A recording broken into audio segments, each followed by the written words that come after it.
우리가 한 번도 가본 적 없는 낯선 장소에서 기묘한 익숙함을 느끼거나 처음 만난 사람에게서 설명할 수 없는 깊은 유대감을 느꼈던 경험 혹시 있으신가요? 과학으로는 설명하기 어려운 이러한 순간들은 어쩌면 우리 영혼 깊은 곳에 잠들어 있는 아득한 시간 저편의 기억일지도 모릅니다. 오늘의 이야기가 여러분의 마음에 작은 울림을 준다면 구독과 좋아요를 통해 더 많은 분들과 이 지혜의 여정을 함께해 주십시오. 여러분의 따뜻한 관심이 저희가 더 깊이 있는 이야기를 탐구하는 데 큰 힘이 됩니다. 수많은 생을 거쳐 이 세상에 다시 태어나는 윤회. 많은 이들은 윤회를 단순히 원점으로 되돌아오는 순환이라고 생각하지만 어떤 철학자들은 이를 끝없이 위로 상승하는 나선형의 움직임에 비유합니다. 새로운 삶은 이전 생에서는 겪지 못했던 새로운 경험을 선사하고 그 경험을 통해 우리의 영혼은 한 뼘 더 성장하며 성숙해진다는 것이죠. 영혼은 잠시 머물다 갈 지상의 집처럼 인간의 육신을 빌려 이 땅에 찾아옵니다. 그리고 그 짧은 여정이 끝나면 다시 새로운 여정을 위해 떠나갑니다. 흥미롭게도 이러한 전생의 기억을 가장 생생하게 간직하고 있는 이들은 바로 어린 아이들입니다. 아이들은 보통 말을 트기 시작하는 서너 살 무렵 마치 어제 일처럼 자신의 이전 삶에 대해 이야기하기 시작합니다. 전생의 부모님, 살았던 집, 심지어는 자신이 겪었던 죽음의 순간까지도 말입니다. 하지만 이 신비로운 기억은 아이가 성장하며 세상의 지식과 경험을 쌓아감에 따라 점차 희미해지다가 대개 9살이 될 무렵에는 거의 완전히 사라진다고 합니다. 환생 연구의 세계적인 선구자 이안 스티븐슨 박사는 바로 이러한 이유 때문에 성인이 아닌 어린이들의 증언에 주목했습니다. 그는 어린이들의 기억이 더 순수하고 진실에 가깝다고 믿었습니다. 첫째, 아이들은 이전 생애와 시간적으로 가장 가깝기에 기억이 아직 생생합니다.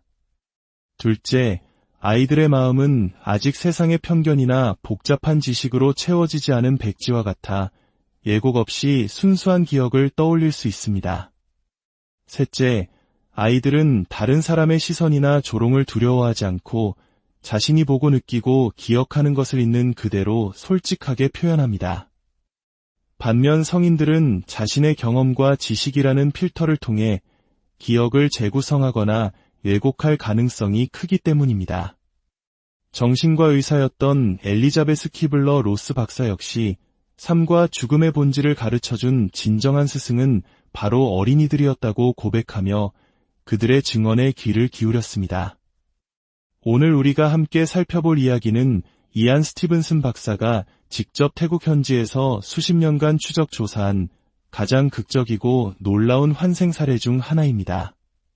한 소년이 자신의 전생의 아내와 딸들을 찾아가 버리는 믿기 힘들지만 너무나도 생생한 이야기. 지금부터 시작합니다. 이야기의 시작은 1960년대 초 태국의 피치 지방에 있는 한 작은 마을입니다. 그곳 초등학교의 교장이었던 부아카이는 당시 36세의 남성으로 수잔이라는 아내와 두 아들, 그리고 팀과 토이라는 이름의 사랑스러운 쌍둥이 딸을 두고 있었습니다. 그는 누구보다 쌍둥이 딸들을 아끼고 사랑했지만 아내를 두고 다른 여성들과 관계를 맺는 등 가정에 온전히 충실한 가장은 아니었습니다. 그러던 1962년 1월 23일 비극이 찾아왔습니다. 부아카이는 자전거를 타고 길을 가던 중 등 뒤에서 날아온 총알에 머리를 맞고 그 자리에서 즉사하고 말았습니다. 총알은 그의 머리를 그대로 관통했고 시신에는 2개의 선명한 총상이 남았습니다. 안타깝게도 경찰은 끈질긴 수사에도 불구하고 끝내 범인을 잡지 못했고 사건은 미제로 남게 되었습니다. 그리고 그로부터 5년이라는 세월이 흐른 1967년 10월 10일 부아카이가 살았던 마을에서 약 50km 떨어진 곳에서 한 남자아이가 태어납니다. 아이의 이름은 차나이였습니다. 아이가 조금 자랐을 무렵 어머니는 아들의 머리에서 기이한 점을 발견합니다. 머리 앞뒤로 동그란 모양의 자국 2개가 있었고 유독 그 부분에서는 머리카락이 전혀 나지 않았던 것입니다. 이는 마치 오래된 흉터 자국처럼 보였습니다. 소년의 몸에 새겨진 첫 번째 증거였습니다. 차나이가 3살이 되었을 때 아이는 주변 사람들을 놀라게 하는 말들을 쏟아내기 시작했습니다. 그는 또래 친구들에게 나는 예전에 선생님이었어. 학교에 갈 때는 공책을 꼭 잘 챙겨야 한단다라며 어른처럼 조언을 하곤 했습니다. 그리고 자신의 할머니에게는 더욱 구체적인 이야기를 털어놓았습니다. 제 옛날 이름은 부아카이였어요. 저는 선생님이었죠. 3살배기 소년의 입에서는 믿을 수 없는 이야기들이 계속되었습니다. 자신에게는 수잔이라는 아내와 2 아들, 그리고 쌍둥이 딸이 있었으며 그들의 이름까지 모두 기억한다고 말했습니다. 심지어 자신이 교장 선생님으로 일했던 마을의 이름과 위치, 그리고 자전거를 타고 가다가 머리에 총을 맞고 죽었다는 사망 당시의 상황까지 생생하게 설명했습니다. 전생을 기억하는 다른 아이들처럼 차나이 역시 할머니에게 매일같이 졸랐습니다. 할머니, 제 진짜 부모님, 제 진짜 가족에게 데려다 주세요. 제가 길을 다 알아요. 할머니는 처음에는 어린 손자의 엉뚱한 상상이라 여기고 부드럽게 타일렀습니다. 하지만 차나이의 고집은 꺾이지 않았습니다. 할머니가 그런 말을 계속하면 혼내주겠다고 엄포를 놓아도 3살배기 아이는 조금도 겁을 먹거나 위축되지 않았습니다. 그 눈빛에는 어린아이의 투정이 아닌 반드시 가족을 만나야 한다는 절박함과 확신이 서려 있었습니다. 결국 할머니는 손자의 끈질긴 간청에 2 손 2 발을 다 들고 말았습니다. 그래, 직접 가서 아니라는 걸 확인시켜주면 이 고집도 꺾이겠지. 그런 마음으로 할머니는 차나이의 손을 잡고 버스에 올랐습니다. 버스가 낯선 마을에 도착하자 놀라운 일이 벌어졌습니다. 태어나서 처음 와보는 마을임에도 불구하고 차나이는 마치 매일 다니던 길처럼 익숙하게 앞장서서 걸었습니다. 그리고는 한낡은 집 앞에 멈춰서서 망설임 없이 문을 두드렸습니다. 문을 열고 나온 것은 한 노부부였습니다. 차나이는 처음 보는 2 사람의 이름을 정확히 불렀고 그들을 아버지, 어머니라고 불렀습니다. 상황을 지켜보던 차나이의 할머니는 어안이 벙벙한 채로 노부부에게 자초지종을 설명했습니다. 자신의 손자가 몇 년 전 총에 맞아 사망한 당신들의 아들 부아카이 교장이 환생했다고 주장한다는 사실을 말입니다. 노부부는 충격에 휩싸였지만 실제로 그런 아들이 있었다는 사실을 인정했습니다. 할머니는 마지막 확인을 위해 차나이의 머리카락을 들추어 머리에 난 2개의 자국을 보여주었습니다. 그 순간 노부부의 눈에는 눈물이 가득 고였습니다. 5년 전 총에 맞아 사망한 아들의 머리에 남았던 2개의 총상 자국과 정확히 일치하는 위치, 그리고 그 모양. 노부부는 죽었던 아들이 작은 아이의 몸을 빌려 다시 자신들을 찾아왔음을 온 마음으로 확신하게 되었습니다. 며칠 후 차나이와 할머니는 다시 마을을 찾았습니다. 소문을 들은 전생의 가족들이 모두 모여 3살배기 소년을 보기 위해 기다리고 있었습니다. 그 중에는 부아카이의 아내였던 수잔도 있었습니다. 사람들이 차나이에게 이 여자를 아니?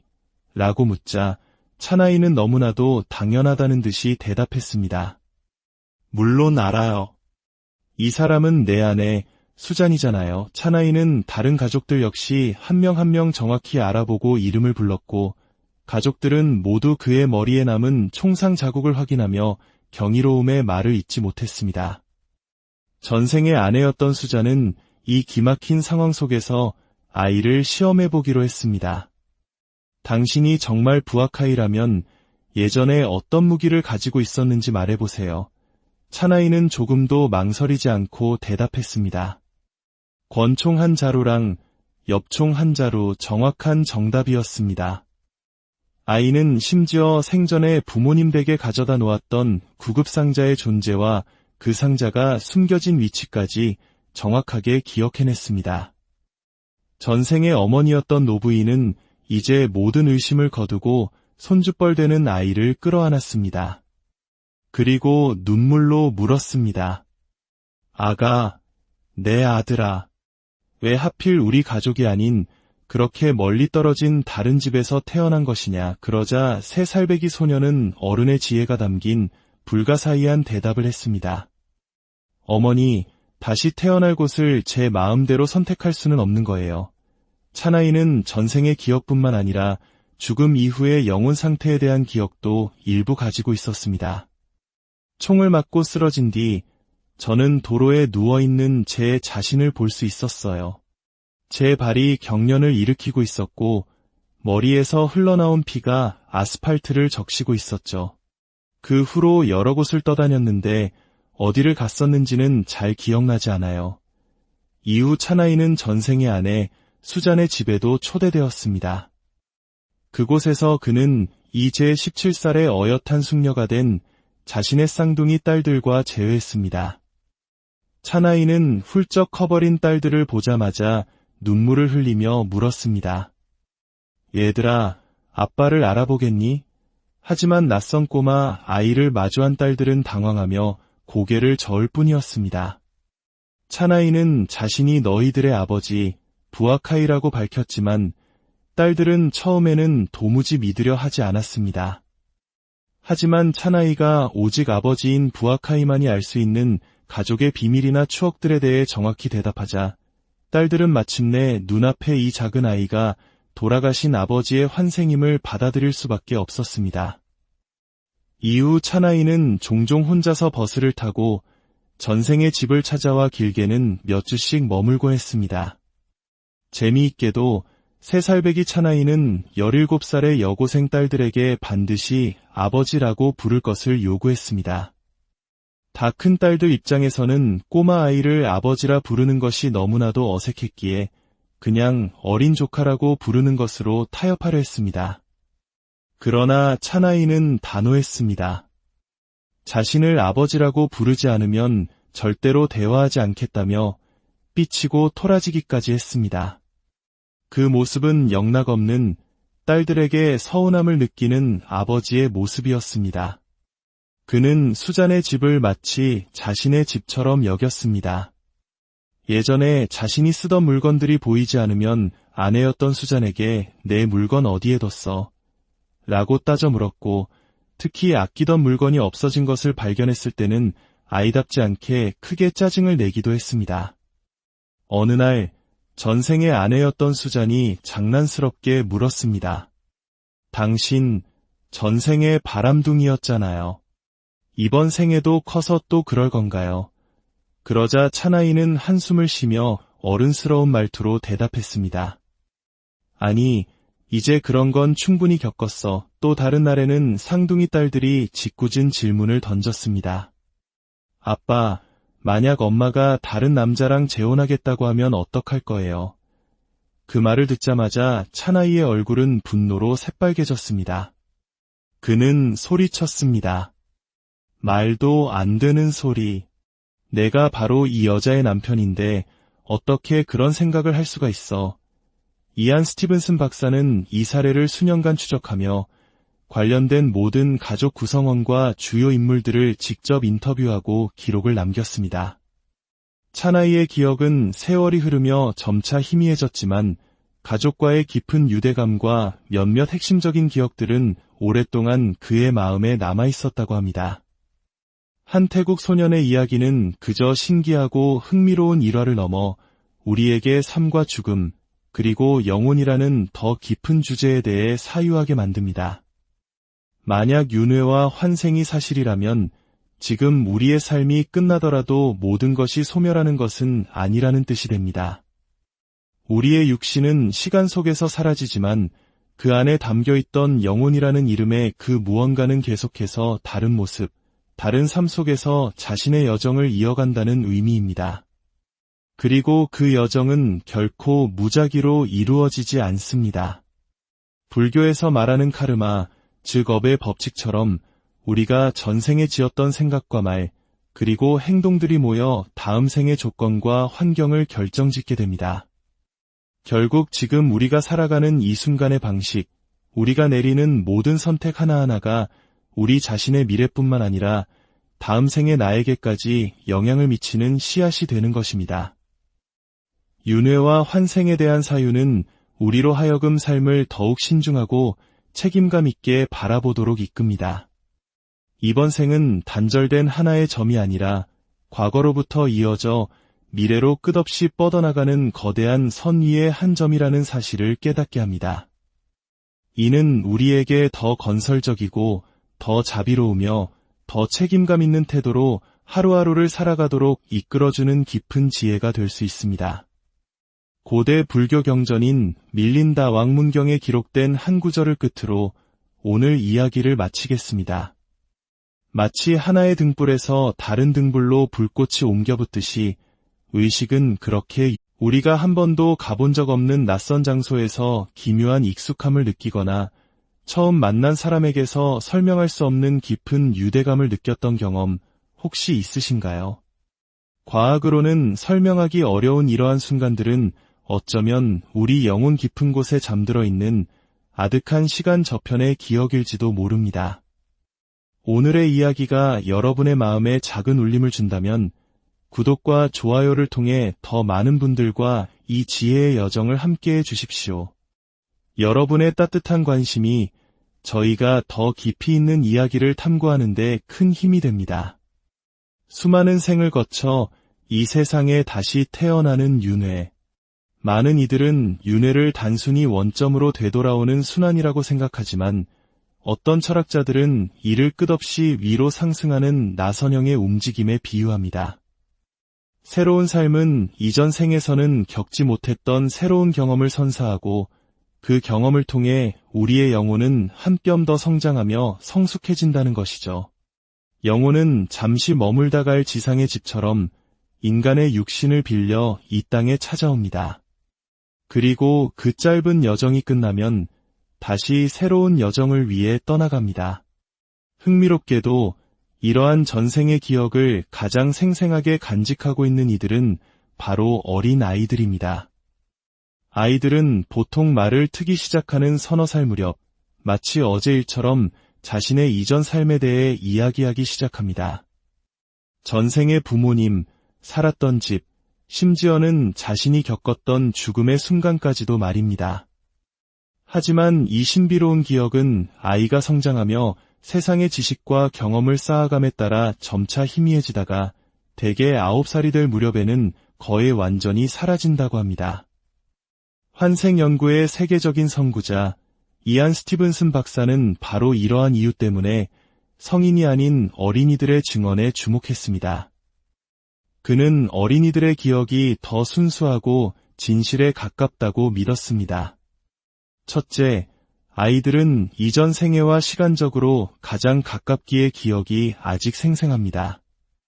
둘째, 아이들의 마음은 아직 세상의 편견이나 복잡한 지식으로 채워지지 않은 백지와 같아 예곡 없이 순수한 기억을 떠올릴 수 있습니다. 셋째, 아이들은 다른 사람의 시선이나 조롱을 두려워하지 않고 자신이 보고 느끼고 기억하는 것을 있는 그대로 솔직하게 표현합니다. 반면 성인들은 자신의 경험과 지식이라는 필터를 통해 기억을 재구성하거나 왜곡할 가능성이 크기 때문입니다. 정신과 의사였던 엘리자베스 키블러 로스 박사 역시 삶과 죽음의 본질을 가르쳐준 진정한 스승은 바로 어린이들이었다고 고백하며 그들의 증언에 귀를 기울였습니다. 오늘 우리가 함께 살펴볼 이야기는 이안 스티븐슨 박사가 직접 태국 현지에서 수십 년간 추적 조사한 가장 극적이고 놀라운 환생 사례 중 하나입니다. 한 소년이 자신의 전생의 아내와 딸들을 찾아가 버리는 믿기 힘들지만 너무나도 생생한 이야기. 지금부터 시작합니다. 이야기의 시작은 1960년대 초 태국의 피치 지방에 있는 한 작은 마을입니다. 그곳 초등학교의 교장이었던 부아카이는 당시 36세의 남성으로 수잔이라는 아내와 두 아들, 그리고 팀과 토이라는 이름의 사랑스러운 쌍둥이 딸을 두고 있었습니다. 그는 누구보다 쌍둥이 딸들을 아끼고 사랑했지만 아내를 두고 다른 여성들과 관계를 맺는 등 가정에 온전히 충실한 가장은 아니었습니다. 그러던 1962년 1월 23일 비극이 찾아왔습니다. 부아카이는 자전거를 타고 길을 가던 중 등 뒤에서 날아온 총알에 머리를 맞고 그 자리에서 즉사하고 말았습니다. 총알은 그의 머리를 그대로 관통했고 시신에는 2개의 선명한 총상이 남았습니다. 안타깝게도 경찰은 끈질긴 수사에도 불구하고 끝내 범인을 잡지 못했고 사건은 미제로 남게 되었습니다. 그리고 그로부터 5년이라는 세월이 흐른 1967년 10월 10일 부아카이가 살았던 마을에서 약 50km 떨어진 곳에서 한 남자아이가 태어납니다. 아이의 이름은 차나이였습니다. 아이가 조금 자랐을 무렵 어머니는 아들의 머리에서 기이한 점을 발견합니다. 머리 앞뒤로 동그란 모양의 자국 2개가 있었고 유독 그 부분에서는 머리카락이 전혀 나지 않았던 것입니다. 이는 마치 오래된 흉터 자국처럼 보였습니다. 소년의 몸에 새겨진 첫 번째 증거였습니다. 차나이가 3살이 되었을 때 아이는 주변 사람들을 놀라게 하는 말들을 쏟아내기 시작했습니다. 그는 또래 친구들에게 나는 예전에 선생님이었어. 학교에 갈 때는 공책을 꼭 잘 챙겨야 한단다라며 어른처럼 조언을 하곤 했습니다. 그리고 자신의 할머니에게는 더욱 구체적인 이야기를 털어놓았습니다. 제 옛날 이름은 부아카이였어요. 저는 선생님이었죠. 3살배기 소년의 입에서는 믿을 수 없는 이야기들이 계속되었습니다. 자신에게는 수잔이라는 아내와 2 아들, 그리고 쌍둥이 딸이 있었으며 그들의 이름까지 모두 기억한다고 말했습니다. 심지어 자신이 교장 선생님으로 일했던 마을의 이름과 위치, 그리고 자전거를 타고 가다가 머리에 총을 맞고 죽었다는 사망 당시의 상황까지 생생하게 설명했습니다. 전생을 기억하는 다른 아이들처럼 차나이 역시 할머니에게 매일같이 졸랐습니다. 할머니, 제 진짜 부모님, 제 진짜 가족에게 데려다 주세요. 제가 길을 다 알아요. 할머니는 처음에는 어린 손자의 엉뚱한 상상이라 여기고 부드럽게 타일렀습니다. 하지만 차나이의 고집은 꺾이지 않았습니다. 할머니가 그런 말을 계속하면 혼내주겠다고 엄포를 놓아도 3살배기 아이는 조금도 겁을 먹거나 위축되지 않았습니다. 그 눈빛에는 어린아이의 투정이 아닌 반드시 가족을 만나야 한다는 절박함과 확신이 서려 있었습니다. 결국 할머니는 손자의 끈질긴 간청에 2 손 2 발을 다 들고 말았습니다. 그래, 직접 가서 아니라는 걸 확인시켜주면 이 고집도 꺾이겠지. 그런 마음으로 할머니는 차나이의 손을 잡고 버스에 올랐습니다. 버스가 낯선 마을에 도착하자 놀라운 일이 벌어졌습니다. 태어나서 처음 와보는 마을임에도 불구하고 차나이는 마치 매일 다니던 길처럼 익숙하게 앞장서서 걸었습니다. 그리고는 한낡은 집 앞에 멈춰서서 망설임 없이 문을 두드렸습니다. 문을 열고 나온 것은 한 노부부였습니다. 차나이는 처음 보는 2 사람의 이름을 정확히 불렀고 그들을 아버지, 어머니라고 불렀습니다. 상황을 지켜보던 차나이의 할머니는 어안이 벙벙한 채로 노부부에게 자초지종을 설명했습니다. 자신의 손자가 몇 년 전 총에 맞아 사망한 당신들의 아들 부아카이 교장이 환생했다고 주장한다는 사실을 말입니다. 노부부는 충격에 휩싸였지만 실제로 그런 아들이 있었다는 사실을 인정했습니다. 할머니는 마지막 확인을 위해 차나이의 머리카락을 들추어 머리에 난 2개의 자국을 보여주었습니다. 그 순간 노부부의 눈에는 눈물이 가득 고였습니다. 5년 전 총에 맞아 사망한 아들의 머리에 남았던 2개의 총상 자국과 정확히 일치하는 위치, 그리고 그 모양. 노부부는 죽었던 아들이 작은 아이의 몸을 빌려 다시 자신들을 찾아왔음을 온 마음으로 확신하게 되었습니다. 며칠 후 차나이와 할머니는 다시 마을을 찾았습니다. 소문을 들은 전생의 가족들이 모두 모여 3살배기 소년을 보기 위해 기다리고 있었습니다. 그 중에는 부아카이의 아내였던 수잔도 있었습니다. 사람들이 차나이에게 이 여자를 아니? 라고 묻자 차나이는 너무나도 당연하다는 듯이 대답했습니다. 물론 알아요. 이 사람은 내 아내 수잔이잖아요. 차나이는 다른 가족들 역시 한 명 한 명 정확히 알아보고 이름을 불렀고 가족들은 모두 그의 머리에 남은 총상 자국을 확인하며 경이로움에 말을 잇지 못했습니다. 전생의 아내였던 수잔은 이 기막힌 상황 속에서 아이를 시험해보기로 했습니다. 당신이 정말 부아카이라면 예전에 어떤 무기를 가지고 있었는지 말해보세요. 차나이는 조금도 망설이지 않고 대답했습니다. 권총 한 자루랑 엽총 한 자루, 정확한 정답이었습니다. 아이는 심지어 생전에 부모님 댁에 가져다 놓았던 구급상자의 존재와 그 상자가 숨겨진 위치까지 정확하게 기억해냈습니다. 전생의 어머니였던 노부인은 이제 모든 의심을 거두고 손주뻘되는 아이를 끌어안았습니다. 그리고 눈물로 물었습니다. 아가, 내 아들아, 왜 하필 우리 가족이 아닌 그렇게 멀리 떨어진 다른 집에서 태어난 것이냐. 그러자 3살배기 소녀는 어른의 지혜가 담긴 불가사의한 대답을 했습니다. 어머니, 다시 태어날 곳을 제 마음대로 선택할 수는 없는 거예요. 차나이는 전생의 기억뿐만 아니라 죽음 이후의 영혼 상태에 대한 기억도 일부 가지고 있었습니다. 총을 맞고 쓰러진 뒤 저는 도로에 누워있는 제 자신을 볼 수 있었어요. 제 발이 경련을 일으키고 있었고 머리에서 흘러나온 피가 아스팔트를 적시고 있었죠. 그 후로 여러 곳을 떠다녔는데 어디를 갔었는지는 잘 기억나지 않아요. 이후 차나이는 전생의 아내 수잔의 집에도 초대되었습니다. 그곳에서 그는 이제 17살의 어엿한 숙녀가 된 자신의 쌍둥이 딸들과 재회했습니다. 차나이는 훌쩍 커버린 딸들을 보자마자 눈물을 흘리며 물었습니다. 얘들아, 아빠를 알아보겠니? 하지만 낯선 꼬마 아이를 마주한 딸들은 당황하며 고개를 저을 뿐이었습니다.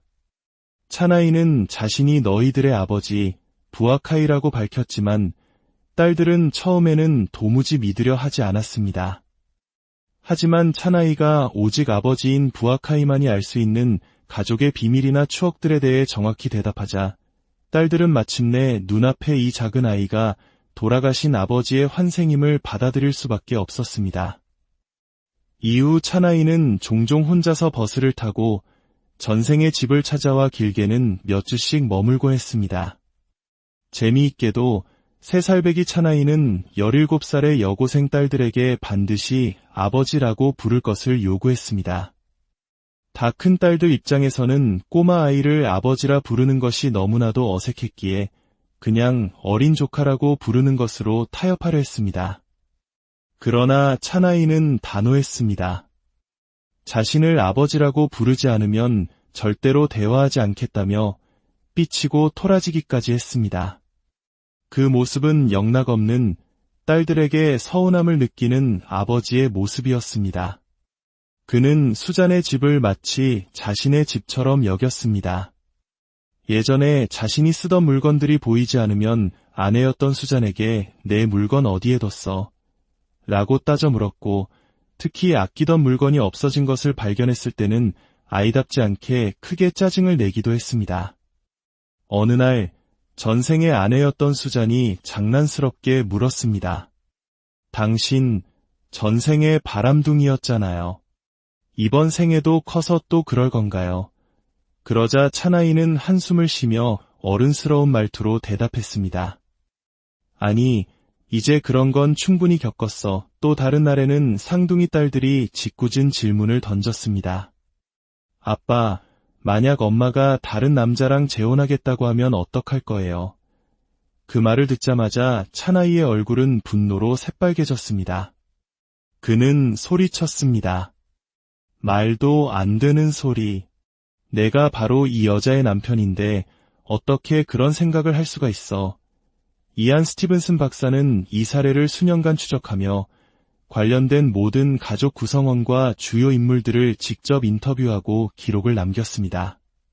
차나이의 기억은 세월이 흐르며 점차 희미해졌지만 가족과의 깊은 유대감과 몇몇 핵심적인 기억들은 오랫동안 그의 마음에 남아있었다고 합니다.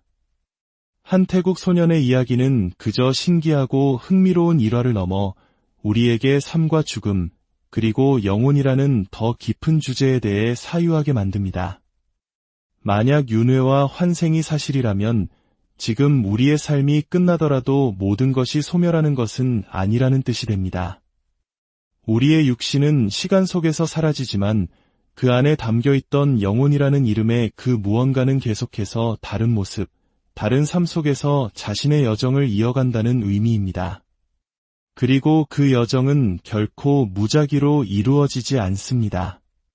불교에서 말하는 카르마, 즉 업의 법칙처럼 우리가 전생에 지었던 생각과 말, 그리고 행동들이 모여 다음 생의 조건과 환경을 결정짓게 됩니다. 결국 지금 우리가 살아가는 이 순간의 방식, 우리가 내리는 모든 선택 하나하나가 우리 자신의 미래뿐만 아니라 다음 생의 나에게까지 영향을 미치는 씨앗이 되는 것입니다. 윤회와 환생에 대한 사유는 우리로 하여금 삶을 더욱 신중하고 책임감 있게 바라보도록 이끕니다. 이번 생은 단절된 하나의 점이 아니라 과거로부터 이어져 미래로 끝없이 뻗어나가는 거대한 선 위의 한 점이라는 사실을 깨닫게 합니다. 이는 우리에게 더 건설적이고 더 자비로우며 더 책임감 있는 태도로 하루하루를 살아가도록 이끌어주는 깊은 지혜가 될 수 있습니다. 고대 불교 경전인 밀린다 왕문경에 기록된 한 구절을 끝으로 오늘 이야기를 마치겠습니다. 마치 하나의 등불에서 다른 등불로 불꽃이 옮겨붙듯이 의식은 그렇게 우리가 한 번도 가본 적 없는 낯선 장소에서 기묘한 익숙함을 느끼거나 처음 만난 사람에게서 설명할 수 없는 깊은 유대감을 느꼈던 경험 혹시 있으신가요? 과학으로는 설명하기 어려운 이러한 순간들은 어쩌면 우리 영혼 깊은 곳에 잠들어 있는 아득한 시간 저편의 기억일지도 모릅니다. 오늘의 이야기가 여러분의 마음에 작은 울림을 준다면 구독과 좋아요를 통해 더 많은 분들과 이 지혜의 여정을 함께해 주십시오. 여러분의 따뜻한 관심이 저희가 더 깊이 있는 이야기를 탐구하는 데 큰 힘이 됩니다. 수많은 생을 거쳐 이 세상에 다시 태어나는 윤회. 많은 이들은 윤회를 단순히 원점으로 되돌아오는 순환이라고 생각하지만 어떤 철학자들은 이를 끝없이 위로 상승하는 나선형의 움직임에 비유합니다. 새로운 삶은 이전 생에서는 겪지 못했던 새로운 경험을 선사하고 그 경험을 통해 우리의 영혼은 한 뼘 더 성장하며 성숙해진다는 것이죠. 영혼은 잠시 머물다 갈 지상의 집처럼 인간의 육신을 빌려 이 땅에 찾아옵니다. 그리고 그 짧은 여정이 끝나면 다시 새로운 여정을 위해 떠나갑니다. 흥미롭게도 이러한 전생의 기억을 가장 생생하게 간직하고 있는 이들은 바로 어린 아이들입니다. 아이들은 보통 말을 트기 시작하는 서너 살 무렵 마치 어제 일처럼 자신의 이전 삶에 대해 이야기하기 시작합니다. 전생의 부모님, 살았던 집, 심지어는 자신이 겪었던 죽음의 순간까지도 말입니다. 하지만 이 신비로운 기억은 아이가 성장하며 세상의 지식과 경험을 쌓아감에 따라 점차 희미해지다가 대개 9살이 될 무렵에는 거의 완전히 사라진다고 합니다. 환생 연구의 세계적인 선구자 이안 스티븐슨 박사는 바로 이러한 이유 때문에 성인이 아닌 어린이들의 증언에 주목했습니다. 그는 어린이들의 기억이 더 순수하고 진실에 가깝다고 믿었습니다. 첫째, 아이들은 이전 생애와 시간적으로 가장 가깝기에 기억이 아직 생생합니다. 둘째, 아이들의 마음은 아직 세상의 편견이나 복잡한 지식으로 채워지지 않은 백지와 같아 예고 없이 순수한 기억을 떠올릴 수 있습니다. 셋째, 아이들은 다른 사람의 시선이나 조롱을 두려워하지 않고 자신이 보고 느끼고 기억하는 것을 있는 그대로 솔직하게 표현합니다.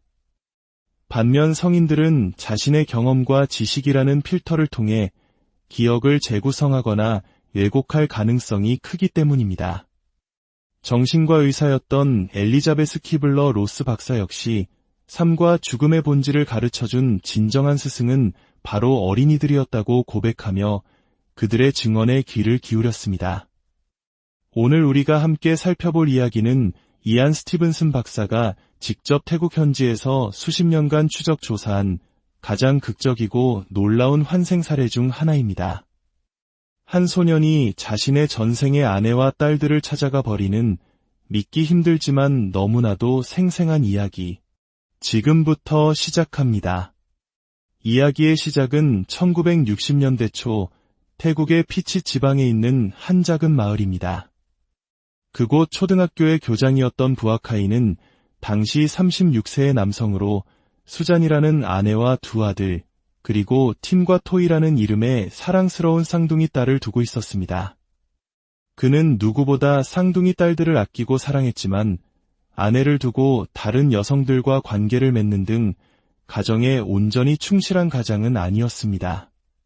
그러던 1962년 1월 23일 비극이 찾아왔습니다. 부아카이는 자전거를 타고 길을 가던 중 등 뒤에서 날아온 총알에 머리를 맞고 그 자리에서 즉사하고 말았습니다. 총알은 그의 머리를 그대로 관통했고 시신에는 2개의 선명한 총상이 남았습니다. 안타깝게도 경찰은 끈질긴 수사에도 불구하고 끝내 범인을 잡지 못했고 사건은 미제로 남게 되었습니다. 그리고 그로부터 5년이라는 세월이 흐른 1967년 10월 10일 부아카이가 살았던 마을에서 약 50km 떨어진 곳에서 한 남자아이가 태어납니다. 아이의 이름은 차나이였습니다. 아이가 조금 자랐을 무렵 어머니는 아들의 머리에서 기이한 점을 발견합니다. 머리 앞뒤로 동그란 모양의 자국 2개가 있었고 유독 그 부분에서는 머리카락이 전혀 나지 않았던 것입니다. 이는 마치 오래된 흉터 자국처럼 보였습니다. 소년의 몸에 새겨진 첫 번째 증거였습니다. 차나이가 3살이 되었을 때 아이는 주변 사람들을 놀라게 하는 말들을 쏟아내기 시작했습니다. 그는 또래 친구들에게 나는 예전에 선생님이었어. 학교에 갈 때는 공책을 꼭 잘 챙겨야 한단다라며 어른처럼 조언을 하곤 했습니다. 그리고 자신의 할머니에게는 더욱 구체적인 이야기를 털어놓았습니다. 제 옛날 이름은 부아카이였어요. 저는 선생님이었죠. 3살배기 소년의 입에서는 믿을 수 없는 이야기들이 계속되었습니다. 자신에게는 수잔이라는 아내와 2 아들, 그리고 쌍둥이 딸이 있었으며 그들의 이름까지 모두 기억한다고 말했습니다. 심지어 자신이 교장 선생님으로 일했던 마을의 이름과 위치, 그리고 자전거를 타고 가다가 머리에 총을 맞고 죽었다는 사망 당시의 상황까지 생생하게 설명했습니다. 전생을 기억하는 다른 아이들처럼 차나이 역시 할머니에게 매일같이 졸랐습니다. 할머니, 제 진짜 부모님, 제 진짜 가족에게 데려다 주세요. 제가 길을 다 알아요. 할머니는 처음에는 어린 손자의 엉뚱한 상상이라 여기고 부드럽게 타일렀습니다. 하지만 차나이의 고집은 꺾이지 않았습니다. 할머니가 그런 말을 계속하면 혼내주겠다고 엄포를 놓아도 3살배기 아이는 조금도 겁을 먹거나 위축되지 않았습니다. 그 눈빛에는 어린아이의 투정이 아닌 반드시 가족을 만나야 한다는 절박함과 확신이 서려 있었습니다. 결국 할머니는 손자의 끈질긴 간청에 2 손 2 발을 다 들고 말았습니다. 그래, 직접 가서 아니라는 걸 확인시켜주면 이 고집도 꺾이겠지. 그런 마음으로 할머니는 차나이의 손을 잡고 버스에 올랐습니다. 버스가 낯선 마을에 도착하자 놀라운 일이 벌어졌습니다. 태어나서 처음 와보는 마을임에도 불구하고 차나이는 마치 매일 다니던 길처럼 익숙하게 앞장서서 걸었습니다. 그리고는 한 낡은 집 앞에 멈춰서서 망설임 없이 문을 두드렸습니다. 문을 열고 나온 것은 한 노부부였습니다. 차나이는 처음 보는 두 사람의 이름을 정확히 불렀고 그들을 아버지, 어머니라고 불렀습니다. 상황을 지켜보던 차나이의 할머니는 어안이 벙벙한 채로 노부부에게 자초지종을 설명했습니다. 자신의 손자가 몇 년 전 총에 맞아 사망한 당신들의 아들 부아카이 교장이 환생했다고 주장한다는 사실을 말입니다. 노부부는 충격에 휩싸였지만 실제로 그런 아들이 있었다는 사실을 인정했습니다. 할머니는 마지막 확인을 위해 차나이의 머리카락을 들추어 머리에 난 2개의 자국을 보여주었습니다. 그 순간 노부부의 눈에는 눈물이 가득 고였습니다. 5년 전 총에 맞아 사망한 아들의 머리에 남았던 2개의 총상 자국과 정확히 일치하는 위치, 그리고 그 모양. 노부부는 죽었던 아들이 작은 아이의 몸을 빌려 다시 자신들을 찾아왔음을 온 마음으로 확신하게 되었습니다. 며칠 후 차나이와 할머니는 다시 마을을 찾았습니다. 소문을 들은 전생의 가족들이 모두 모여 3살배기 소년을 보기 위해 기다리고 있었습니다. 그 중에는 부아카이의 아내였던 수잔도 있었습니다. 사람들이 차나이에게 이 여자를 아니?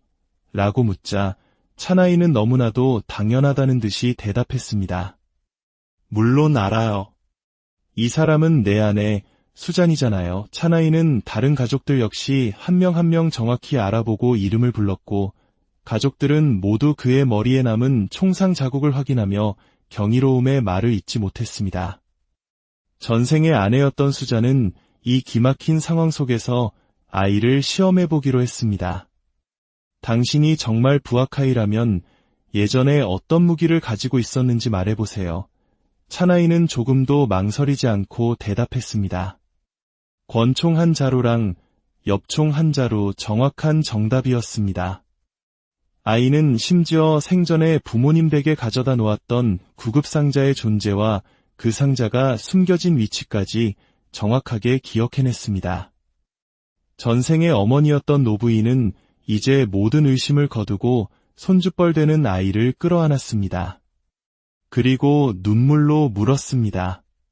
아가, 내 아들아, 왜 하필 우리 가족이 아닌 그렇게 멀리 떨어진 다른 집에서 태어난 것이냐. 그러자 3살배기 소녀는 어른의 지혜가 담긴 불가사의한 대답을 했습니다. 어머니, 다시 태어날 곳을 제 마음대로 선택할 수는 없는 거예요. 차나이는 전생의 기억뿐만 아니라 죽음 이후의 영혼 상태에 대한 기억도 일부 가지고 있었습니다. 총을 맞고 쓰러진 뒤 저는 도로에 누워있는 제 자신을 볼 수 있었어요. 제 발이 경련을 일으키고 있었고 머리에서 흘러나온 피가 아스팔트를 적시고 있었죠.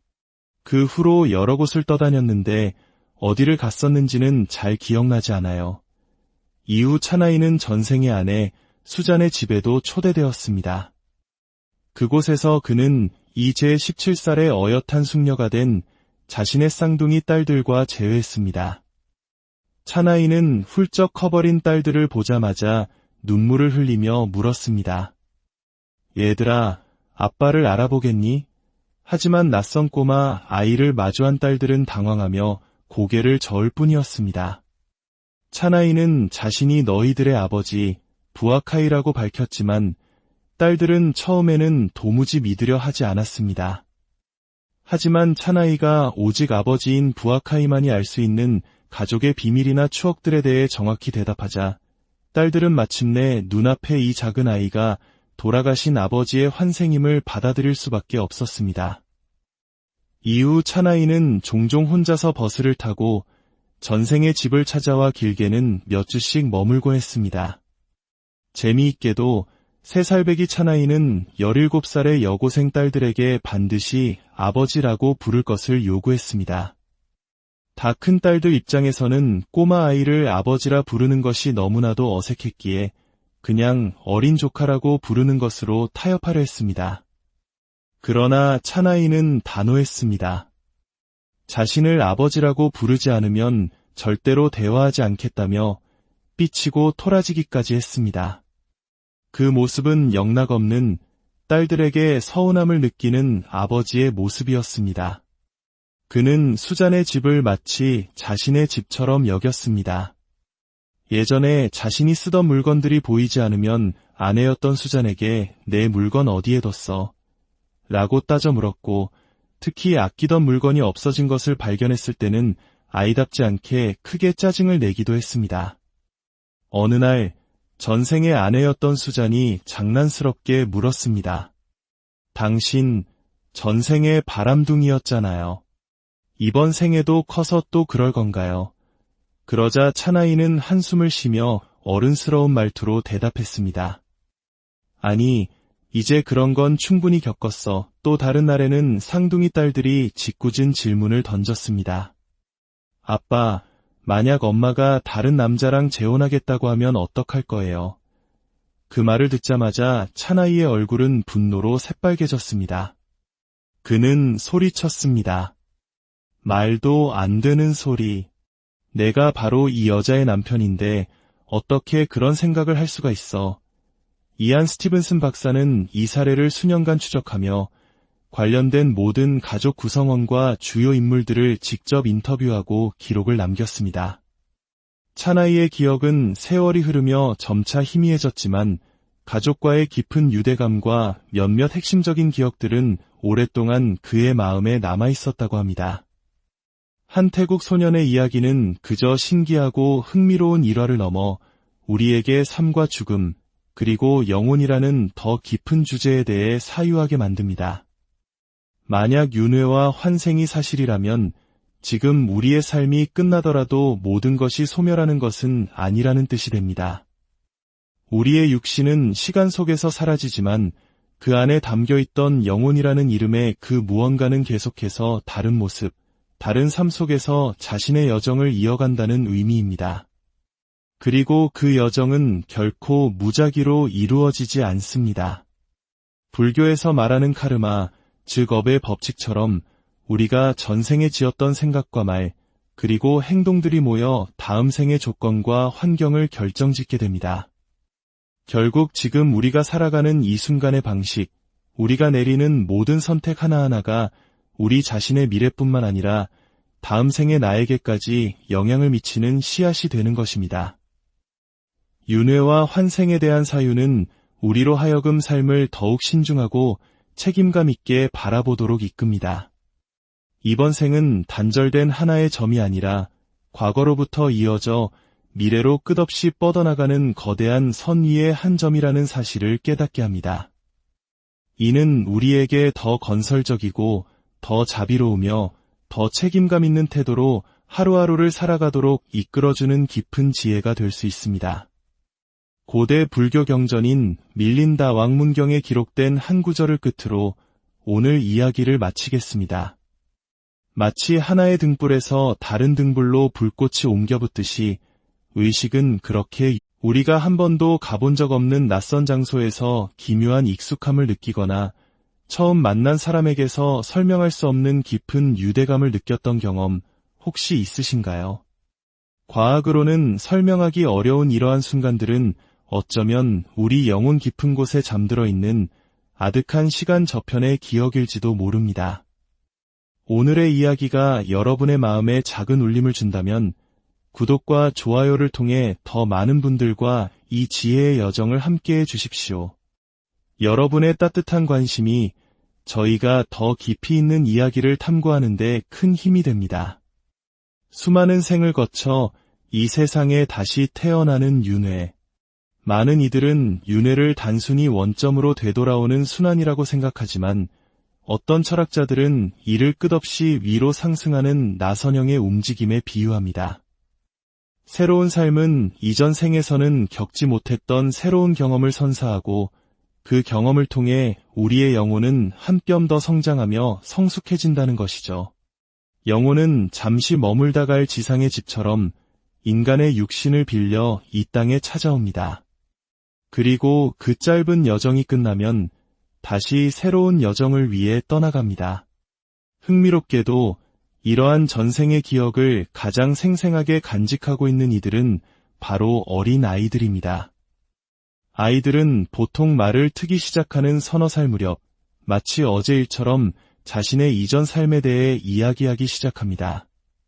전생의 부모님, 살았던 집, 심지어는 자신이 겪었던 죽음의 순간까지도 말입니다.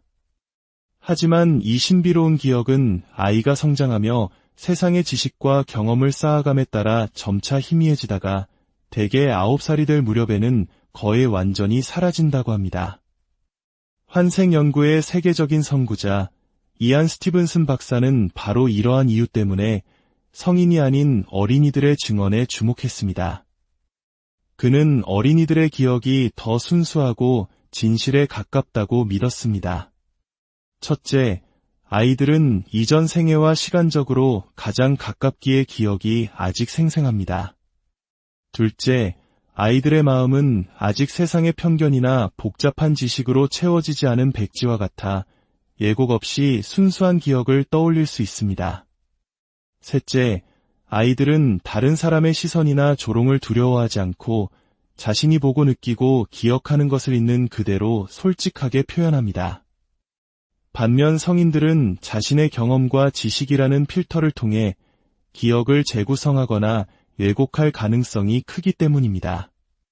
정신과 의사였던 엘리자베스 키블러 로스 박사 역시 삶과 죽음의 본질을 가르쳐준 진정한 스승은 바로 어린이들이었다고 고백하며 그들의 증언에 귀를 기울였습니다. 오늘 우리가 함께 살펴볼 이야기는 이안 스티븐슨 박사가 직접 태국 현지에서 수십 년간 추적 조사한 가장 극적이고 놀라운 환생 사례 중 하나입니다. 한 소년이 자신의 전생의 아내와 딸들을 찾아가 버리는 믿기 힘들지만 너무나도 생생한 이야기. 지금부터 시작합니다. 이야기의 시작은 1960년대 초 태국의 피치 지방에 있는 한 작은 마을입니다. 그곳 초등학교의 교장이었던 부아카이는 당시 36세의 남성으로 수잔이라는 아내와 두 아들, 그리고 팀과 토이라는 이름의 사랑스러운 쌍둥이 딸을 두고 있었습니다. 그는 누구보다 쌍둥이 딸들을 아끼고 사랑했지만 아내를 두고 다른 여성들과 관계를 맺는 등 가정에 온전히 충실한 가장은 아니었습니다. 그러던 1962년 1월 23일 비극이 찾아왔습니다. 부아카이는 자전거를 타고 길을 가던 중 등 뒤에서 날아온 총알에 머리를 맞고 그 자리에서 즉사하고 말았습니다. 총알은 그의 머리를 그대로 관통했고 시신에는 2개의 선명한 총상이 남았습니다. 안타깝게도 경찰은 끈질긴 수사에도 불구하고 끝내 범인을 잡지 못했고 사건은 미제로 남게 되었습니다. 그리고 그로부터 5년이라는 세월이 흐른 1967년 10월 10일 부아카이가 살았던 마을에서 약 50km 떨어진 곳에서 한 남자아이가 태어납니다. 아이의 이름은 차나이였습니다. 아이가 조금 자랐을 무렵 어머니는 아들의 머리에서 기이한 점을 발견합니다. 머리 앞뒤로 동그란 모양의 자국 2개가 있었고 유독 그 부분에서는 머리카락이 전혀 나지 않았던 것입니다. 이는 마치 오래된 흉터 자국처럼 보였습니다. 소년의 몸에 새겨진 첫 번째 증거였습니다. 차나이가 3살이 되었을 때 아이는 주변 사람들을 놀라게 하는 말들을 쏟아내기 시작했습니다. 그는 또래 친구들에게 나는 예전에 선생님이었어. 학교에 갈 때는 공책을 꼭 잘 챙겨야 한단다라며 어른처럼 조언을 하곤 했습니다. 그리고 자신의 할머니에게는 더욱 구체적인 이야기를 털어놓았습니다. 제 옛날 이름은 부아카이였어요. 저는 선생님이었죠. 3살배기 소년의 입에서는 믿을 수 없는 이야기들이 계속되었습니다. 자신에게는 수잔이라는 아내와 두 아들, 그리고 쌍둥이 딸이 있었으며 그들의 이름까지 모두 기억한다고 말했습니다. 심지어 자신이 교장 선생님으로 일했던 마을의 이름과 위치, 그리고 자전거를 타고 가다가 머리에 총을 맞고 죽었다는 사망 당시의 상황까지 생생하게 설명했습니다. 전생을 기억하는 다른 아이들처럼 차나이 역시 할머니에게 매일같이 졸랐습니다. 할머니, 제 진짜 부모님, 제 진짜 가족에게 데려다 주세요. 제가 길을 다 알아요. 할머니는 처음에는 어린 손자의 엉뚱한 상상이라 여기고 부드럽게 타일렀습니다. 하지만 차나이의 고집은 꺾이지 않았습니다. 할머니가 그런 말을 계속하면 혼내주겠다고 엄포를 놓아도 3살배기 아이는 조금도 겁을 먹거나 위축되지 않았습니다. 그 눈빛에는 어린아이의 투정이 아닌 반드시 가족을 만나야 한다는 절박함과 확신이 서려 있었습니다. 결국 할머니는 손자의 끈질긴 간청에 두 손 두 발을 다 들고 말았습니다. 그래, 직접 가서 아니라는 걸 확인시켜주면 이 고집도 꺾이겠지. 그런 마음으로 할머니는 차나이의 손을 잡고 버스에 올랐습니다. 버스가 낯선 마을에 도착하자 놀라운 일이 벌어졌습니다. 태어나서 처음 와보는 마을임에도 불구하고 차나이는 마치 매일 다니던 길처럼 익숙하게 앞장서서 걸었습니다. 그리고는 한낡은 집 앞에 멈춰서서 망설임 없이 문을 두드렸습니다. 문을 열고 나온 것은 한 노부부였습니다. 차나이는 처음 보는 두 사람의 이름을 정확히 불렀고 그들을 아버지, 어머니라고 불렀습니다. 상황을 지켜보던 차나이의 할머니는 어안이 벙벙한 채로 노부부에게 자초지종을 설명했습니다. 자신의 손자가 몇 년 전 총에 맞아 사망한 당신들의 아들 부아카이 교장이 환생했다고 주장한다는 사실을 말입니다. 노부부는 충격에 휩싸였지만 실제로 그런 아들이 있었다는 사실을 인정했습니다. 할머니는 마지막 확인을 위해 차나이의 머리카락을 들추어 머리에 난 2개의 자국을 보여주었습니다. 그 순간 노부부의 눈에는 눈물이 가득 고였습니다. 5년 전 총에 맞아 사망한 아들의 머리에 남았던 2개의 총상 자국과 정확히 일치하는 위치, 그리고 그 모양. 노부부는 죽었던 아들이 작은 아이의 몸을 빌려 다시 자신들을 찾아왔음을 온 마음으로 확신하게 되었습니다. 며칠 후 차나이와 할머니는 다시 마을을 찾았습니다. 소문을 들은 전생의 가족들이 모두 모여 3살배기 소년을 보기 위해 기다리고 있었습니다. 그 중에는 부아카이의 아내였던 수잔도 있었습니다. 사람들이 차나이에게 이 여자를 아니? 라고 묻자 차나이는 너무나도 당연하다는 듯이 대답했습니다. 물론 알아요. 이 사람은 내 아내 수잔이잖아요. 차나이는 다른 가족들 역시 한 명 한 명 정확히 알아보고 이름을 불렀고 가족들은 모두 그의 머리에 남은 총상 자국을 확인하며 경이로움에 말을 잇지 못했습니다. 전생의 아내였던 수잔은 이 기막힌 상황 속에서 아이를 시험해보기로 했습니다.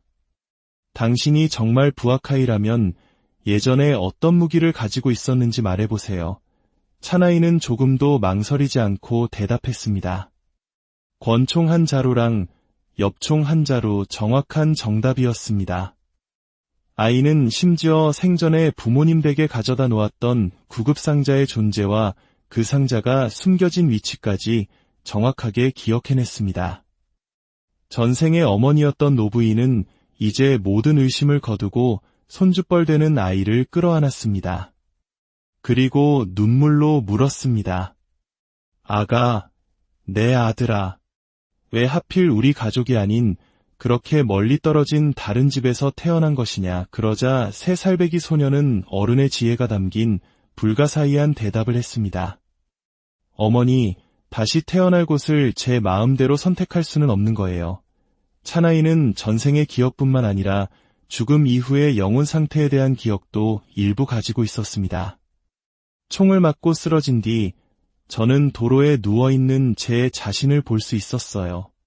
제 발이 경련을 일으키고 있었고 머리에서 흘러나온 피가 아스팔트를 적시고 있었죠. 그 후로 여러 곳을 떠다녔는데 어디를 갔었는지는 잘 기억나지 않아요. 이후 차나이는 전생의 아내 수잔의 집에도 초대되었습니다. 그곳에서 그는 이 제